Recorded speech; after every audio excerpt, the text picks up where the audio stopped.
MTV Unplugged show, and it was immensely popular, 7 Grammys, and and everybody was calling up and wanted to know what are those Martin guitars he's playing, and we did a little bit of quick research and found out that he was playing 00042. Beautiful guitar. We didn't even make the guitar anymore. Oh, so this is something he picked up on his own. Well, it was at some point. 1939, you know, and so I asked Chris for permission to approach Eric Clapton. His son Connor had died, and my idea was to try to create a charity with Clapton, where the royalties of a project would go towards children's safety or whatever. Right. Sure. And we got in touch with Clapton's office, sent a proposal, and he came back immediately with a very, he was very touched by the whole thing and honored, and we were honored certainly to enter a collaboration with him. And we started working on ideas, and pretty much every time we have worked with Clapton, we've nailed it. And part of the reason is because the guitar that he loves is it's a great guitar. It deserved to be brought back, and I think that he's in large part responsible for the resuscitation of the small-bodied Martin guitars becoming popular again.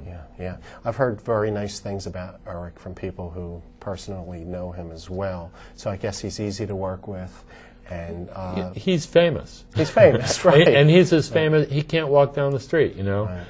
He's quiet. He's humble. A little bit self-effacing. But he's so famous that he has to create an onion around himself, and it's a real special thing to get inside the layers a little bit to spend time with them. Right. Let's go to you and Craig again.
Sounded great, really great. Blisters on my fingers.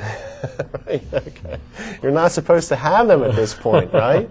So you're playing the same guitars. Yes. And who are some of the other artists you have? Well, in every genre of acoustic music, we've worked with living and estates of deceased artists as well. We've done collaborations after Eric Clapton. It's a little bit of a hard act to follow, but we did collaborations with Joan Baez, Paul Simon, Dave Matthews, John Mayer, Roger McGuinn of the Byrds, Mark Knopfler at Dire Straits, on and on. Eric Johnson, in the folk world, Tom Paxton and Arlo Guthrie, the estate of Woody Guthrie, Lester Flatt. In the country music arena, Marty Stewart and Willie Nelson and Johnny Cash. All of these.